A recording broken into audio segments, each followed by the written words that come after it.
玩得开心，奴家就先行退下了。南枝姑娘，南枝姑娘，这是我为姑娘写的诗，还望姑娘不要嫌弃。南枝姑娘，这是我派人在域外找的夜明珠。哎呦，这个不错啊，拿来吧。玉蝶姑娘，这是我花大价钱为你打造的步摇，希望你能喜欢。这个也不错，有心了啊。让一下，让一下，让一下，让一下。这不是宁家大公子吗？这货怎么也来了？玉家大公子，南枝姑娘，这是我特意找人为你寻的玉箫，希望姑娘喜欢。多谢宁公子。不用谢，姑娘喜欢就好。收下了。喜欢就好，说明我今晚有机会了。老潘，你就看着啊。我粗鄙武夫，配不上南枝姑娘，我看着就高兴。你怂什么呀？有我们这哥几个给你兜底呢。论文采有我，论武力有我们。不用了。国救一案，你救我一命，今天我就还你个人情。哎，大可不必，不必，不必。走。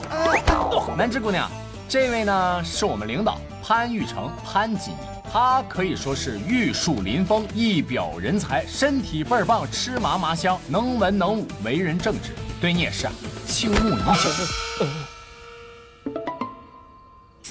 南枝姑娘不必理他们，这些人我认识，粗鄙低俗，心思龌龊。你上一边去。南枝姑娘，我们老潘呢为你做了一首诗。哟，乡村野夫也会写诗，真是天下奇闻，只怕连平仄都分不清楚。这位平仄啊，能不能把嘴闭上啊？你要是听不懂道理的话，在下也略懂些拳脚。哎，你干什么？你可知道我是谁？那你可知道他是谁？乡野村夫，不入流的小人物。哼，你口中的这个小人物，正是刀斩国舅的宁晨。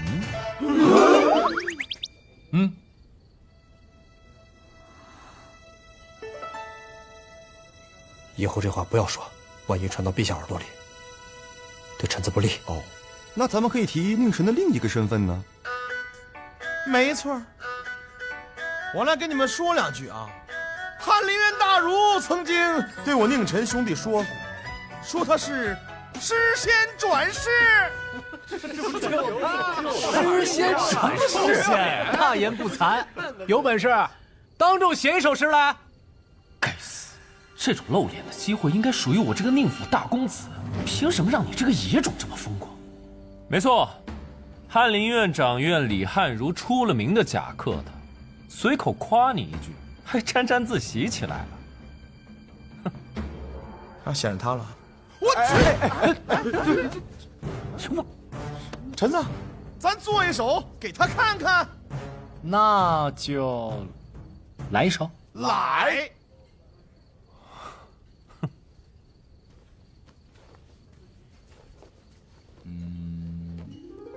向暖南枝趁早开，让渠独占百花魁。与时无尽兼春在，感子相思所笑。来，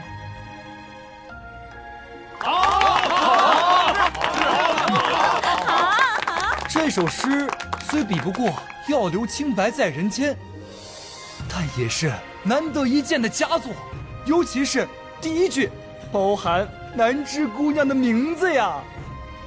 此诗一出，南枝姑娘的身价不知要涨多少倍啊！对呀。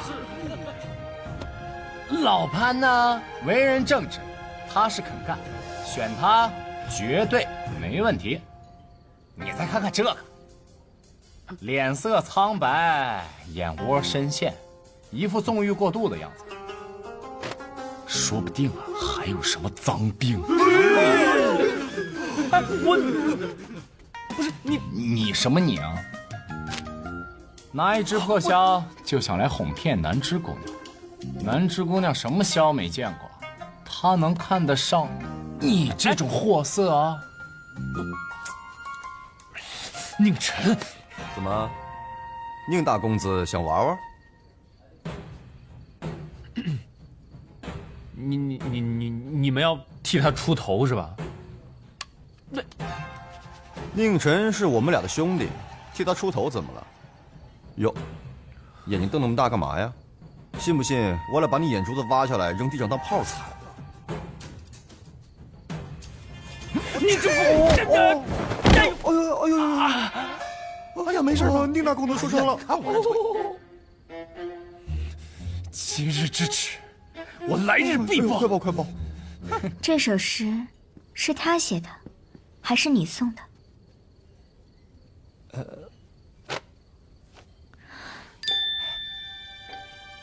宁晨写的。果然，这么久，一点长进都没有。潘锦衣，你若是不嫌弃的话，回奴家房中饮一杯茶，可好？好。南枝姑娘有入幕之篇了。落入12房其中一间，那可是莫大的荣耀啊！去呀！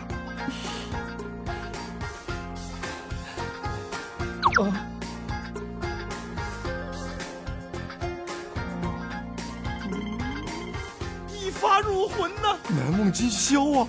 所向披靡呀！加油！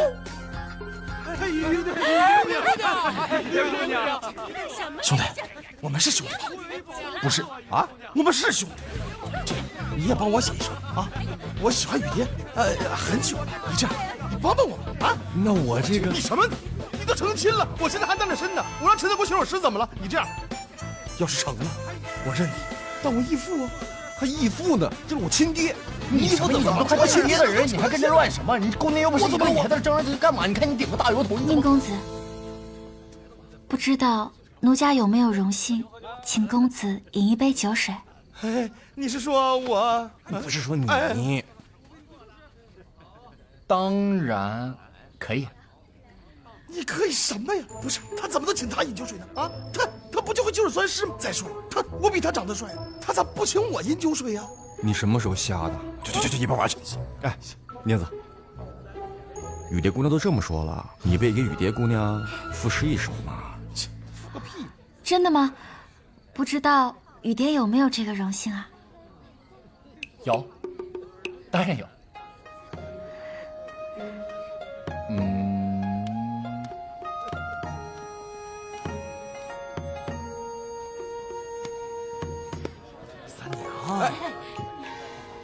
有了，千呼万唤始出来，犹抱琵琶半遮面，转轴拨弦3两声，未成曲调先有情。好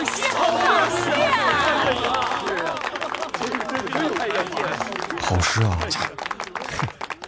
雨蝶姑娘可还满意？雨蝶很满意，能得到公子的赠诗，雨蝶此生无憾了。公子，这首诗的诗名是？赠雨蝶。多谢公子。公子若是不嫌弃，随奴家移驾房中饮一杯，可好呀？他作诗一首这个雨蝶姑娘大嫂啊，是声音吗？那我也这样了，我是什么呀？雨蝶姑娘，对咱们宁子温柔点儿，她还是个未经人事的雏。没事吧，高公子？三娘，睡下就动。好，三娘。还有梅兰竹菊。8个呀！哎，雨蝶。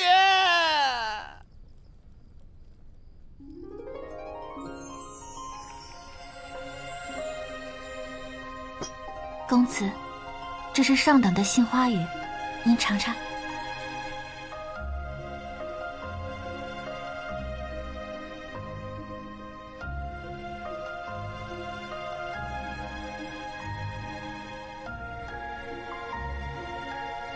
不知在下是否有幸一睹姑娘的真容？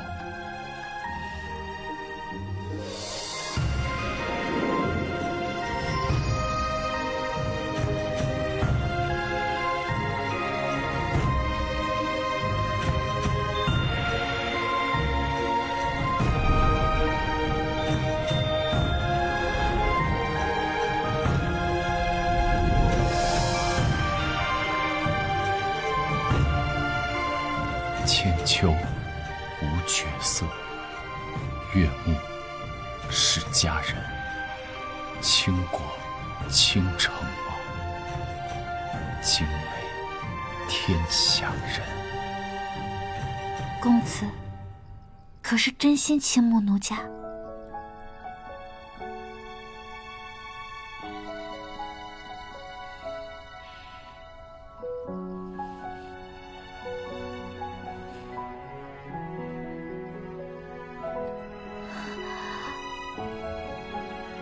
公子，这是奴家的第一次。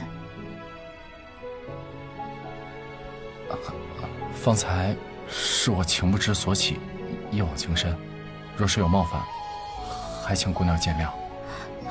公子，你误会了。雨蝶虽占教坊司12房之一，但只要身在教坊司，这清白迟早是要交出去的。公子才华横溢，雨蝶也是真心倾慕公子的。奴家来伺候公子吧。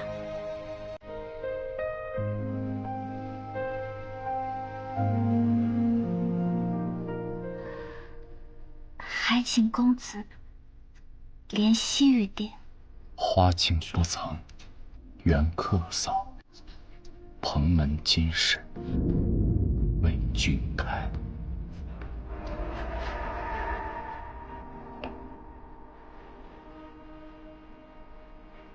人间凉薄，命运如梭，唯有你是我唯一的我。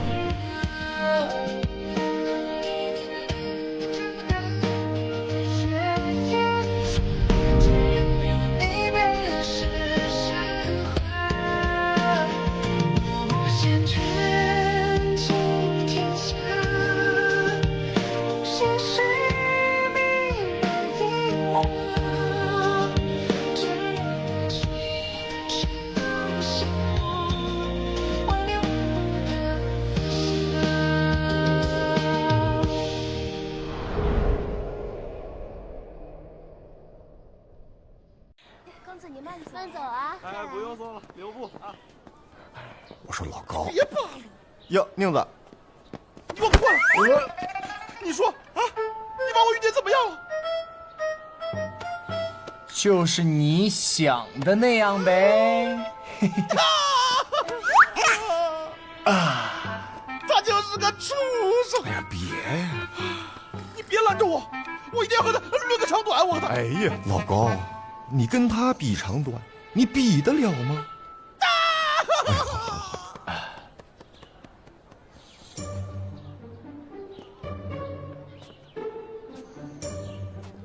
出来了。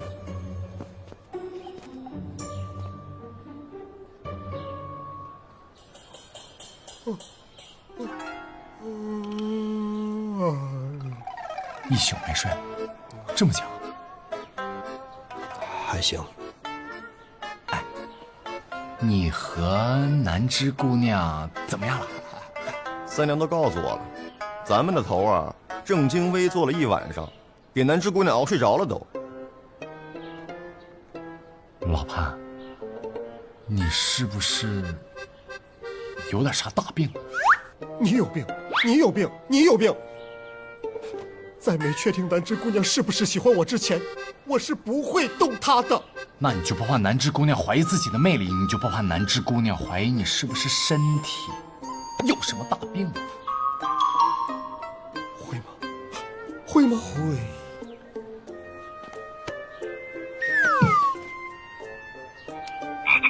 这里是教坊司，男人们来这儿想干嘛？姑娘们能不知道？这种时候装纯情就太虚伪了啊！我去解释。兄弟们走了。四公子，四公子，四公子，四公子，我们又见面了，四公子，四公子，二位盖哥，当初的一步之恩，在下没齿难忘。你的好多钱，好多钱啊！我就说嘛，过来京城当乞丐，平步青云，诚可待。谢谢四公子。哎，四公子，我们还有2位大哥想要认识四公子。是啊，是啊。啊，哎，大哥，我观江湖豪杰多，公子逍遥真不错。血性刚烈，义忠仁，吾辈英雄是楷模。在下星河，在下无限，很高兴与四公子相见。星河无限，好名字，好名字。相逢就是缘，二位有何难处啊？其实吧，四公子，我们大老远过来，就是想聊聊梦想。梦想，但说无妨。我这个人吧，就想成功，我想有钱。你太直接了，不就那点意思吗？想成功，想有钱，最好的方法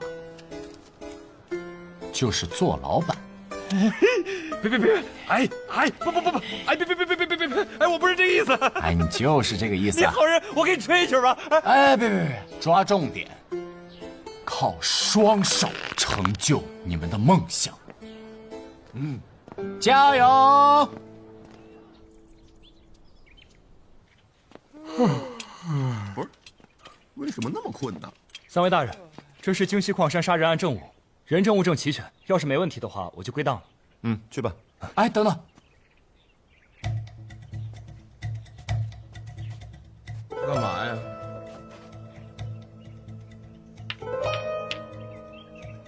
碎石，这就是个石头，怎么还当宝贝了？你懂什么？这叫碎石。碎石？这东西是西山矿山产的。啊，京城用的石料都是从西山矿运过来的。对。好，是时候展现真正的技术了。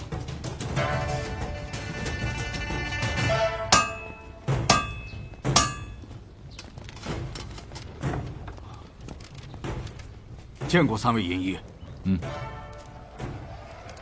这东西能不能打造出来？似乎并不难，1天之内我可以给你打造出来。有劳了，那我明天过来取。你神神秘秘打造什么东西啊？枪。哎呀，你忽悠谁呢？真当我没见过长枪啊？哎呀，不是你们说的那种枪。算了，跟你们说了也不懂。哦，对了，阿正啊，你今晚回去以后帮我搞点硫磺、硝石还有碳，别让别人知道啊。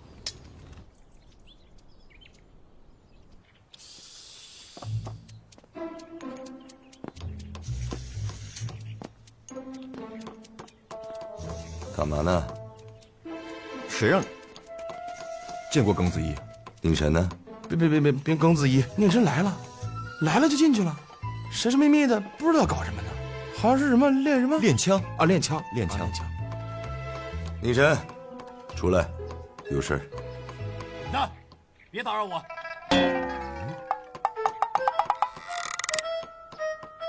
他这是吃疯狗灯了吗？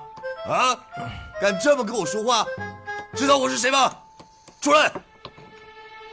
我管你是谁的，有事儿给我等着。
终于成功了！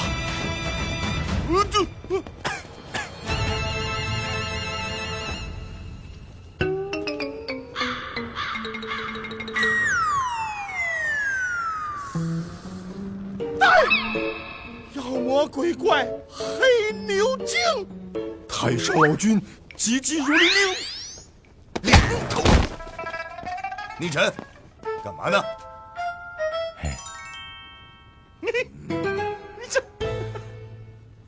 恭喜诸位，你们将见证我大玄进入火气时代。你这是吃了疯狗了！这火气是什么气啊？练功练了走火入魔了都，咱不能什么枪都乱练呐。你管这叫枪？枪头的？谁说没有枪头就不能杀人？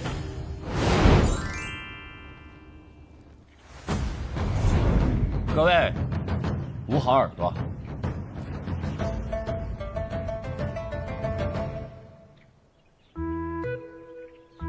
哼，耿大人，硬气。老高，啊，帮我捂上耳朵。哎。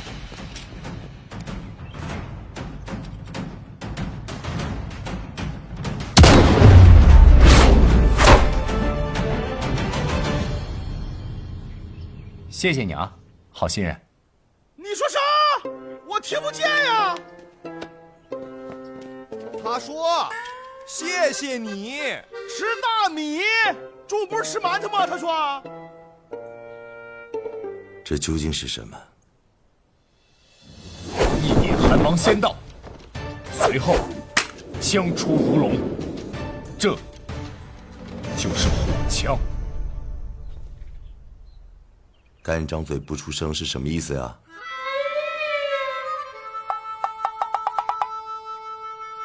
他说这是火枪。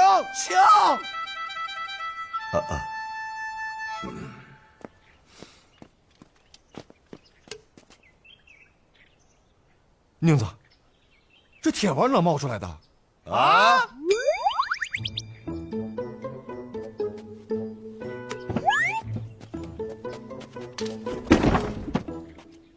我再问，这颗铁丸哪儿来的？有人吗？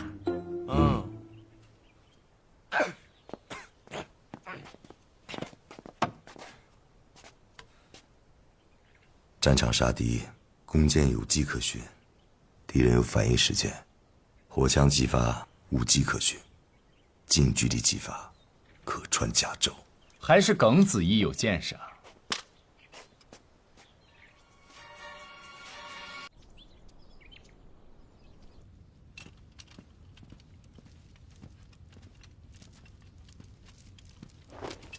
参见陛下。起来吧。谢陛下。哎，让你起了吗？右贵，什么情况啊？宁晨，朕问你啊，这教坊司好玩吗？陛下不是不管监察司的人去教坊司吗？干嘛要为难我呢？好玩啊。那你跟朕说说，怎么个好玩法？多好玩？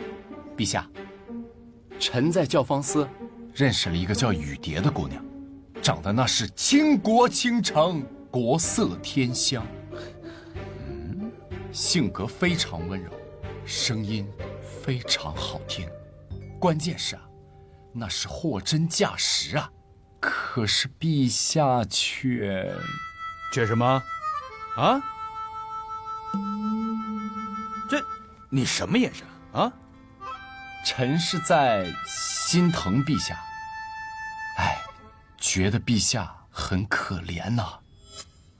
笑话，朕坐拥天下，有什么好可怜的？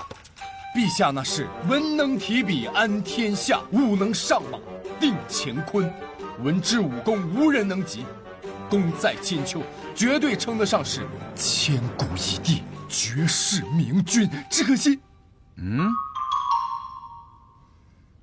没见过美人呐。宁晨，你不要胡说八道。哎，他确实是在胡说八道啊！朕后宫佳丽3000，哪个不是美人？陛下，臣说这话恐怕会得罪很多人啊。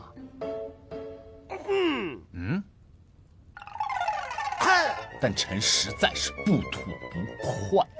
那些达官显贵的女儿送到宫中，他们有钱有人，平时打点一下，陛下每天晚上翻牌子的时候，他们的牌子就出现在最明显的地方喽。可那些穷人家的女孩，有的长得真的很漂亮，就因为没钱，他们的牌子陛下你永远都见不到。即使老死在宫中，也一辈子都见不到陛下喽。完了，宫斗剧都是这么写的。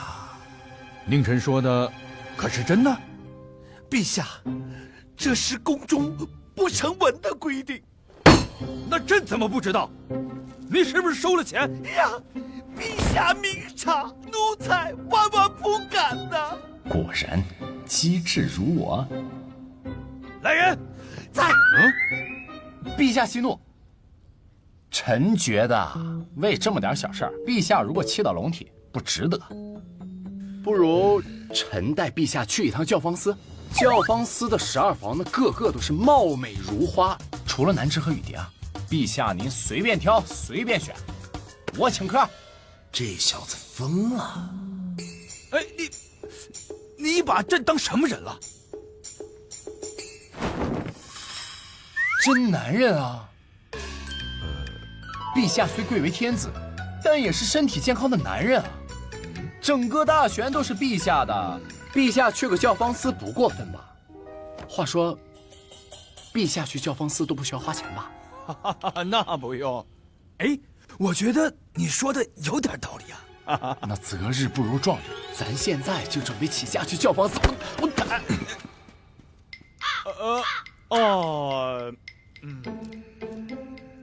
污言秽语，不解风情。陛下，此乃宁臣发明的新兵器，威力极大，特来献给陛下。这是何物啊？火枪。此兵器能射铁丸，极快。臣自认武功不弱，却发现不了他的踪迹。你的身手朕是知晓的，那此物比起弓弩如何呀？更强，更快。好，那给朕展示一下。请陛下移步殿外。啊，不用了，就在这儿演。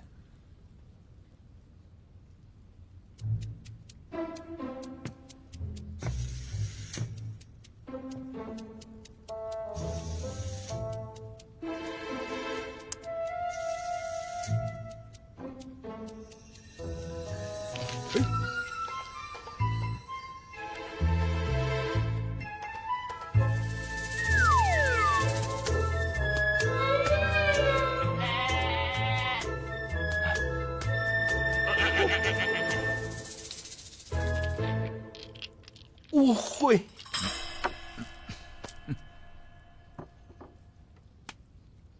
那就有劳全公公了。哼，谢谢。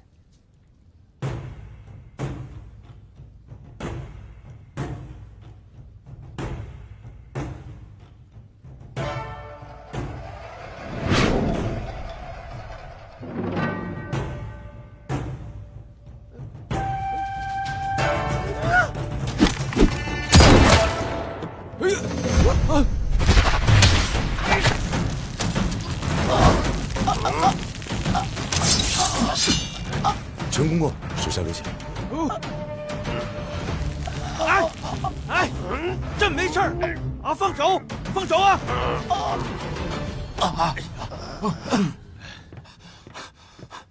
你个死太监，身手这么好，深藏不露啊！宁臣手持奇异之物，他差点伤害到陛下呀！这东西是你做的？是啊。过来，让朕看看。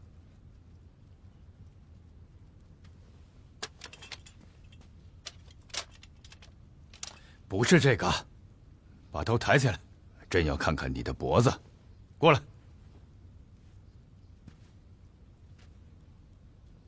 哎呦，下这么狠的手，混账东西！事发突然，一时失手。宁臣，全公公也是因为护主心切，才一时情急伤了你，你莫要怪罪他。哼！朕知道你一直想离开宁府，这样，等你从边境回来，朕就赐你一座宅子，良田100亩，黄金1万两，如何？那臣要是死在边境了呢？哈哈哈哈！哪有人会诅咒自己的？刀剑无眼啊！陛下，若是万一臣真的出了什么意外，回不来了，还请陛下准许教坊司雨蝶姑娘恢复自由之身。陛下许诺给臣的宅子还有良田，请赐予雨蝶姑娘。至于黄金，请陛下赐予我的兄弟们，让他们分了吧。哼，你这个人倒是有情有义呀！安排的挺好，但朕不会答应你。反之，若是你不能活着滚回来见朕，那朕就把你那个心心念念的雨蝶姑娘，把她弄死下去陪你，君无戏言啊！这枪好治吗？好治啊，不过对我来说好治，对于别人嘛，不知道原理，即使把材料做出来了，不会组装，也没用。若是朕想要你交出制作和组装的方法呢？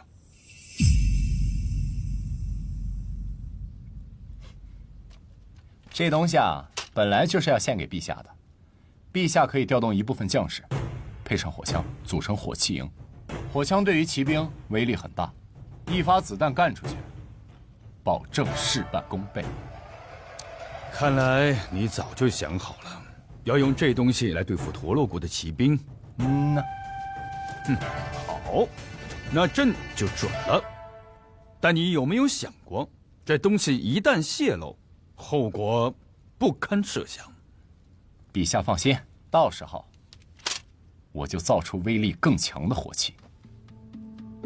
看来你掌握的不止这一种。你小小年纪，才华横溢，足智多谋。朕在想，若是你生在敌国，你将会是大玄最可怕的敌人。士为知己者死，女为悦己者容。陛下慧眼识珠，发现了我，给了我这么大一个展示自己的舞台。臣感恩戴德，铭记五内。臣愿为陛下上刀山，下火海，赴汤蹈火，万死不辞。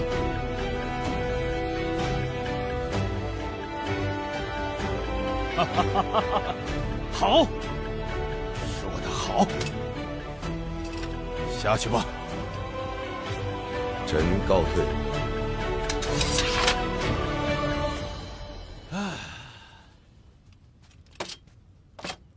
世鹏啊，你可知道，这火枪乃是我大玄100万雄师的保密神器，利在当下，功在千秋。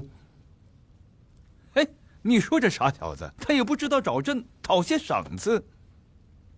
他不是刚进监察司吗？应该还没发俸钱，那就赏他绫罗绸缎100匹，黄金1000两，如何？宁臣少年心性，会不会恃宠而骄啊？骄，让他骄。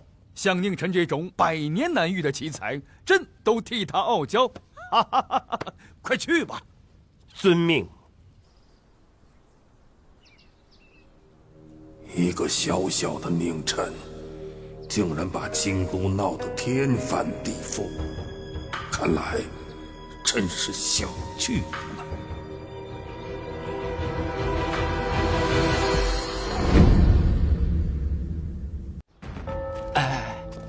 你俩别闹了，都来这么多人了。我跟你说，来这么多禁军，事儿不小。宁晨，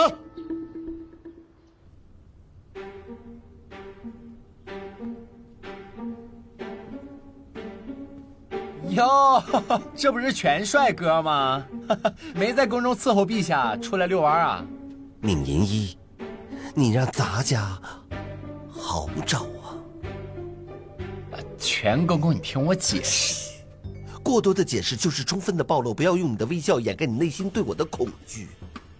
我问你，伤哪儿了？伤……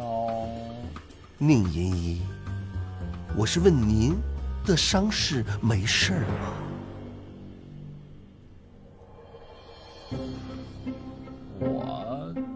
我的伤，说伤了也伤了。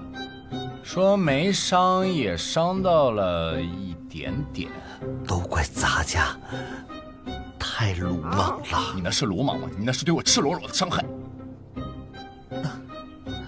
你看，这赤裸裸的伤口，好些了没？我这个人脾气可大着呢啊！别以为你给我点东西，我就可以笑。你好点没？好点没？这样，气消了没？误会呀，误会！公公当时也是为了陛下嘛，在下完全可以理解的呀。理解万岁！理解万岁！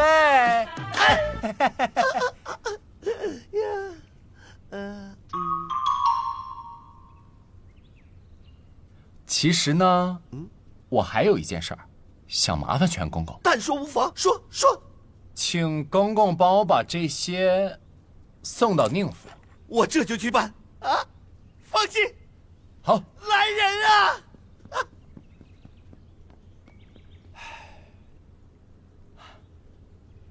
老潘，干嘛？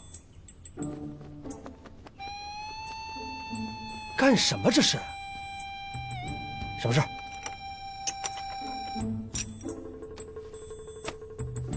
什么意思啊？把我也当狗了是不是？我可不是那种玩意儿，我告诉你。宁晨，你来监察司时间也不短了，这个月月俸还没发，我不需要，你自己留着用吧。啊，都是兄弟就别客气了。黄金给你的，绸缎是给南芝姑娘的。老潘呐，我说实话，我刚开始真挺讨厌你的。不过相处久了之后，发现你这人呢，真不错。谢谢啊。走，今天晚上教坊司，我请客。你怎么就屡教不改啊？我好歹是监察司的金衣，我天天跟你去教坊司，成何体统？那你不去，我跟他们去。哎，宁晨，没说不去啊，那不得放班吗？对吧？南芝喜欢绿色啊！放班！呀，你看，真的，这绫罗绸缎，果然是一家人，花不完呐，根本花不完。哎，成儿，你说这么些银钱放在你身边，肯定不安全，不如为父就替你保管了。对，老四，这么多绫罗绸缎和黄金，放库房吧，安全。不安全？这可是御赐之物，谁还敢偷不成？这钱呢，是我要用来娶媳妇儿的。哪个要敢伸手染指，我就把谁的手给剁了。哎，不对呀，陈儿，你是不是在教坊司有个相好的？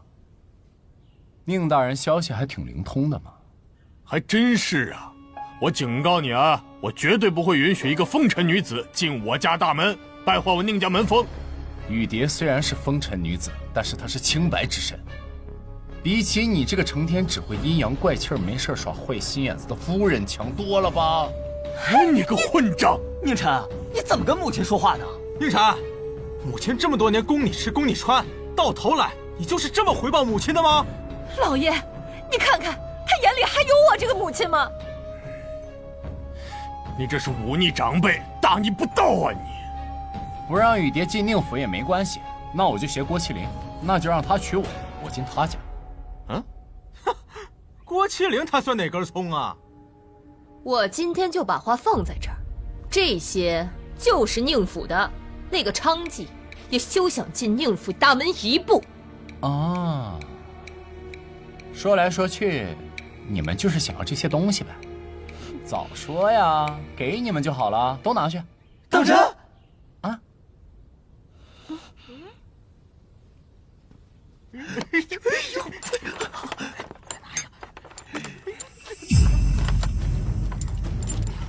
监察司办案，所有人待在原地别动，违令者斩。你还真拿计谋当令箭啊！私自盗取御赐之物，藐视皇威，罪无可赦。诸位，跟我回监察司受审吧。我跟你说，你可别瞎给我们扣帽子。我爹是左相，你敢动我们一个试试？夫人，法不容情啊！我身为监察司银医，深受陛下信任，我需要以身作则，秉公守法。所以呢，今天我就抄了宁府。你们若敢阻拦，我就办了他；左相要敢阻拦，我就办左相。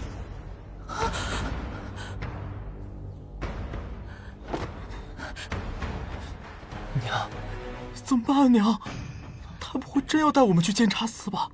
那可是阎王殿，去了可就出不来了。娘，我不想去监察司。别急，别急啊！你说话呀！晨儿，你就跟爹说，你到底想干啥？你说这陛下也真是的，就不能给张银票？这么多的金砖搬都搬不动。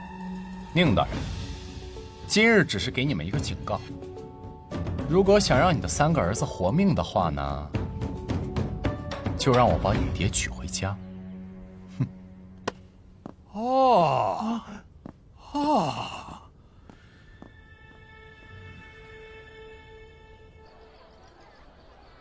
这个颜色好看，布料也好，多喜庆啊！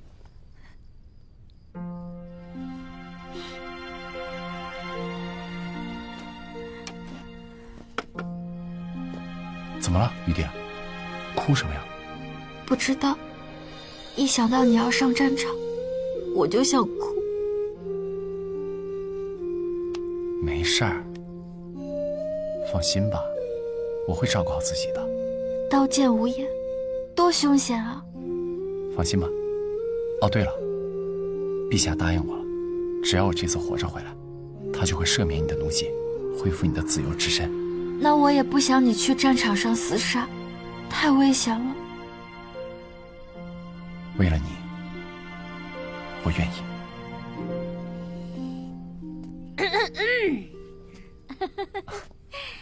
妈妈，你怎么来了？给你们介绍一个好东西。几年前啊，有个江湖游侠来了我们教坊司，10天没下床，姑娘都换了10几个。这挨千刀的玩完没钱，拿着药方啊抵了银子。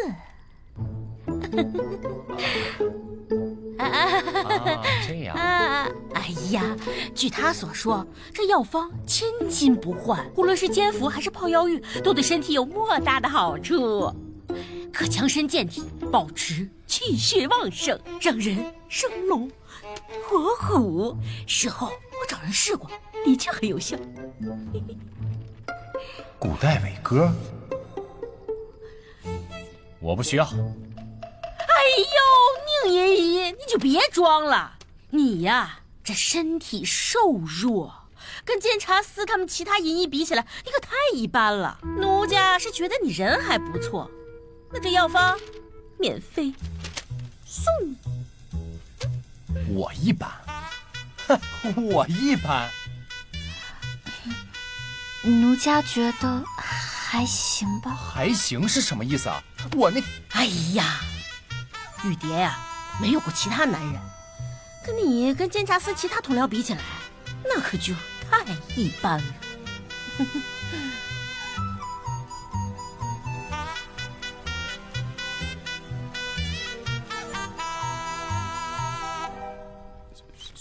谢谢。不客气，我呀也只是为了雨蝶以后的幸福着想啊。哎，好热呀！哎，这怎么这么热呢？啊？好像也没那么热吧？哎呀，谢谢宁大人，那就不打扰你们了，你们继续啊！哎呦。那奴家伺候公子沐浴。泡药浴，好啊。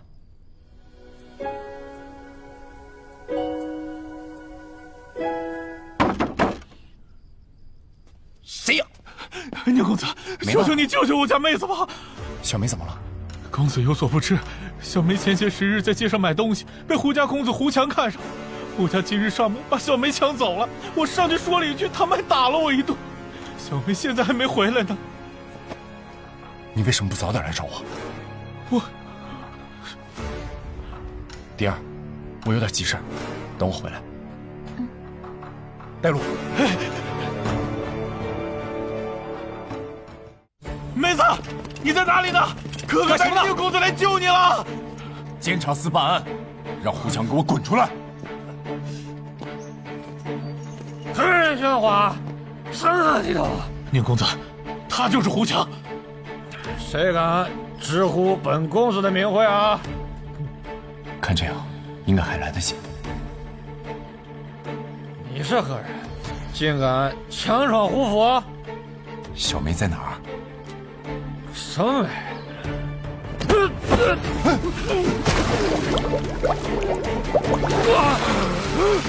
小梅在哪儿？救命！我不知道。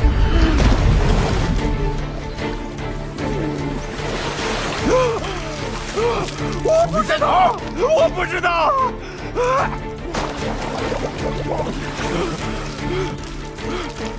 还不省事吧？住手！你谁啊？在下胡茂德，见过大人，不知犬子犯了何罪呀？听我的，再生一个，他的命我要。大人，在下可是仁德青年的秀才，你虽为监察司的人，但也不能滥用私刑，你无端闯入我府中，残害犬子，你这是……你还有脸说自己是秀才？你身为一个文化人，就是这么教养儿子的？到底发生了什么事？哎呀，大人呐，您要找的人1个时辰之前说是家里有急事，已经离开府中了。你胡说！我家妹子根本就没回家。你知道欺瞒监察司是什么罪吗？大人若是不信，可随意搜查胡府。还想拖延时间是吧？住手！狂徒！爹，救我！救我！你就不怕我去告一状吗？没人拦着你啊，不过你有资格。我再问一遍，小梅在哪儿？在井里，在井里，快带我去啊！快带他去！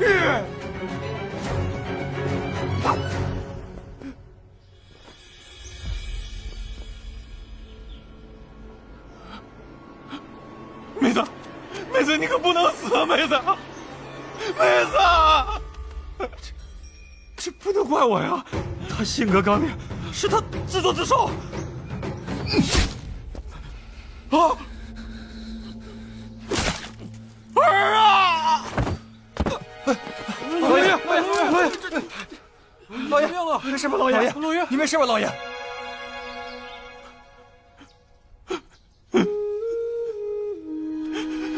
妹子，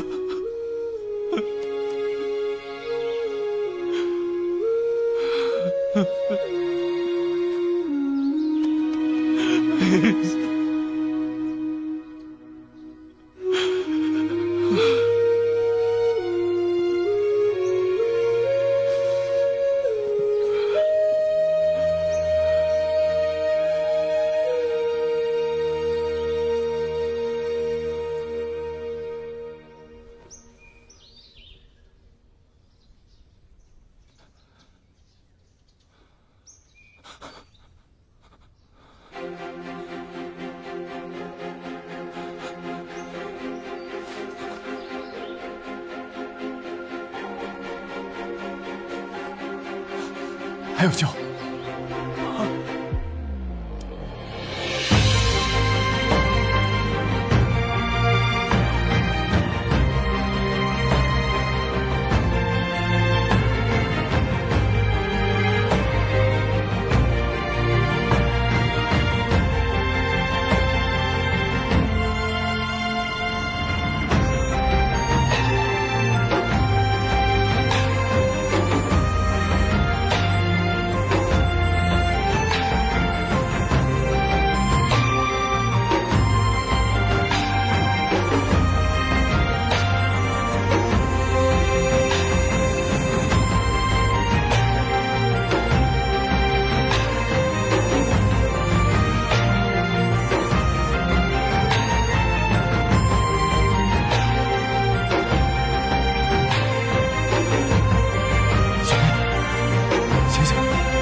小梅，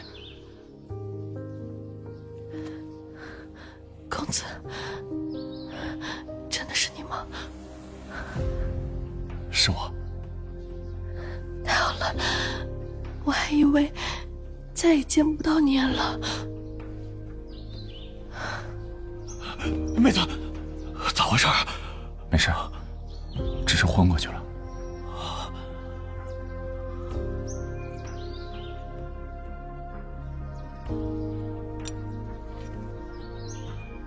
这个你拿着，这段时间照顾好小梅。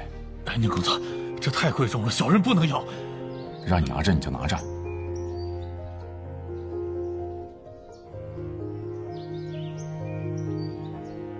小梅，我要出趟远门，恐怕很长时间都不能回来。你一定要照顾好你自己啊！监察司办案，绑索胡佛。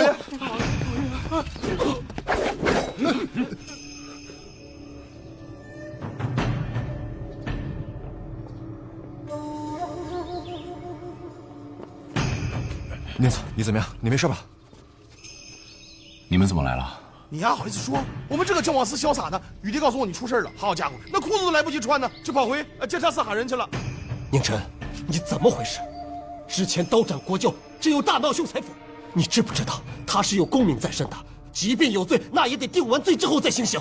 你这私自用刑，要是被那些佞臣知道，他们一定会在陛下面前参你一本。宁子，能不能别那么冲动，守点规矩行不行？规矩？冲动？如果今天躺在这儿的是你们的家人，你们还会像现在一样来跟我说这些大道理吗？小梅虽然只是一个微末之人，但她是这个世界上对我最好的人。以前在我被人欺负的时候，她总是站在前面保护我；在我饿着肚子的时候，她总是会把自己碗里的食物分给我；在我生病的时候，她也会彻夜不眠地陪着我，照顾我。所以，律法不护，我来护。如果说这个世界注定是一片黑暗，那我愿意做那把斩破黑暗的刀。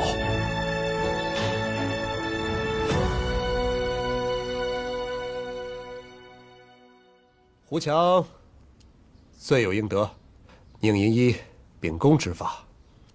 胡茂德教子无方，贬为庶民。陛下英明啊！下次见到他老人家，我得给他磕一个。宁子，你和陛下到底什么关系啊？对呀，这关系只能说是非比寻常，堪比父子啊！莫非是私生子？别乱说！哎呀，净胡说八道！哎呀，这宁臣斩杀胡强有理有据，但现在需要一个台阶堵住悠悠之口。前线虽然危险，但只要宁臣能够活着回来，那他便是有军功。可是父亲，他到了边境。来人，相爷，按我之前说的做。是。外公，你想做什么？但凡你们三兄弟能够争点气，何至于让老夫对一个小辈动手？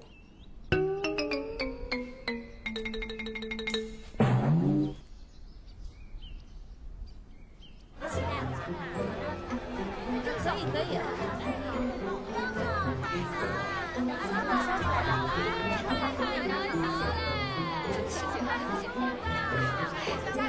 糖葫芦，哎，糖葫芦，吃吗？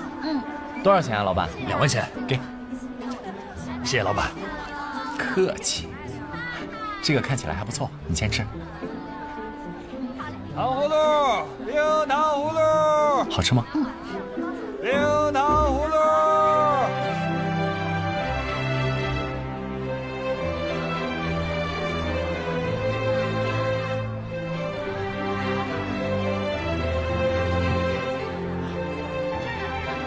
走。快上车！上车！快上车！上车！你没事吧？